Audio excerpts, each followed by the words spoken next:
سرکار دو عالم صلی اللہ علیہ وسلم نے تبوک کے لیے، کیونکہ سخت گرمی تھی اور قحط کے دن تھے، اور رومیوں کے ساتھ یہ مارکا تھا حضور علیہ السلام کی لمحات زندگی کا یہ آخری مارکا ہے، اور سخت گرمی جس کو آپ سمجھیے کہ جناب جو ہے کہ وہ 47-48 سے بھی زیادہ ٹیمپریچر جا رہا ہے، اور قحط کی صورت ہے،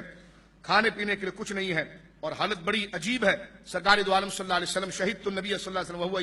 یحث علی الجیش رسولت، سرکار منبر پر آئے اور یحث، سرکار نے ابھارا لوگوں،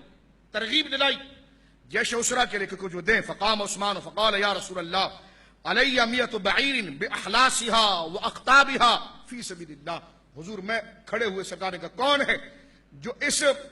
چھوٹے سے قافلے کی مدد کرے گا جو لاکھوں سے لڑنے جا رہا ہے، کون ہے جو آگے بڑھے گا؟ حضرت ابوبکر صدیق اپنے گھر کو سارا اٹھا کر لے آئے، عمر آدھا گھر لے آئے، عثمان غنی کھڑے ہو کے کہنے کہ حضور 100 اونٹ میری طرف سے، 100 بعیر 100 اونٹ میری طرف سے، باحلاسها واقطابها، اس کی زین کے بھی ذمہ دار میں، اس پر جو کجاوا رکھا جائے گا وہ بھی میں دوں گا، اس میں جو مجاہد بیٹھے گا اس کے گھر کا خرچہ بھی میرا، 100۔ سرکار منبر پر بیٹھ گئے، پھر حضور علیہ السلام ثم حض علی جیش، پھر حضور علیہ السلام فقال عثمان، پھر حضور نے جب ابھارا تو عثمان غنی کھڑے ہوئے، فقال علی 100 بعیر، حضور 200 اونٹ، باحلاسها واقطابها فی سبیل اللہ، اس کے کجاوے کے ساتھ، اس کی زین کے ساتھ، جو مجاہد جائے گا اس کے خرچے کے ساتھ۔ سرکار دو عالم صلی اللہ علیہ وسلم نے جب تیسری دفعہ کہا تو پھر حضرت عثمان غنی کھڑے ہوئے فرمایا 300 بعیر باحلاسها واقطابها فی سبیل اللہ، حضور 300 اونٹ، اس کے کجاوے کے ساتھ، اس کے خرچے کے ساتھ۔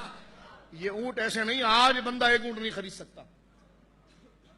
اس دور میں سواریاں اونٹوں پر ہوتی تھی، اور جیسا اونٹ ہو ویسے پراڈو اور مرسیڈیز کے ٹائپ کی اس کی قیمتیں تھی، کہ جس کے پاس اعلی نسل کا اونٹ ہو تو لوگ دیکھنے آتے بڑا مالدار ہے، اور جو جنگ میں جا رہا ہے اور دمشق تک پیدل جائے گا اور گرمی میں جائے گا، وہ عام کوئی گدھے نما اونٹ نہیں بلکہ وہ سرخ عربی، وہ اعلیٰ اونٹ کے جس کی قیمتیں بھی ہزاروں درہم میں ہیں، اور عثمان غنی کھڑے ہو کر بار بار کہتے ہیں 100 اونٹ 100 اونٹ۔ بعض علماء نے کہا کہ ایک روایت ہے کہ 10,000 اونٹ، اور ایک روایت ہے کہ 1,000 اونٹ اپنے جیب خاص سے آپ نے دی،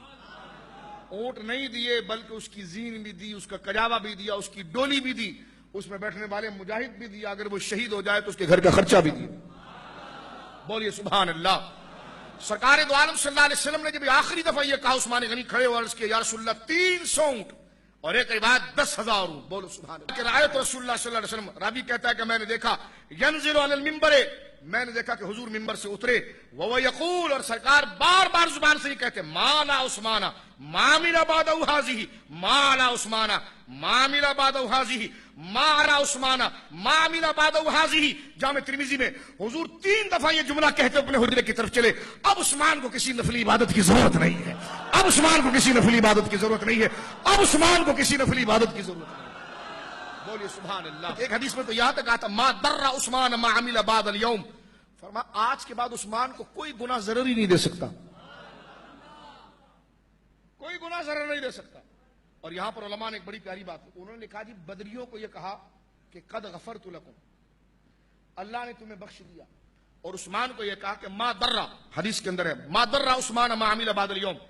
عثمان آج کے بعد جو ہے وہ تیرے کو گناہ کوئی اثر نہیں کرے گا اور تجھے گناہ کوئی نقصان نہیں پہنچائے گا۔ محدثین بھی بڑا پھر نقطہ لاتے ہیں، کہتے بدریوں کو تو یہ کہا کہ جاؤ کچھ بھی کرو تمہیں بخش دیا گیا ہے، عثمان کو یہ کہا تیرا کوئی گناہ جو ہے کہ وہ تجھے ضرر نہیں پہنچائے گا۔ فرمایا میں فضیلت کس کی زیادہ ہے؟ فرمایا عثمان غنی کی۔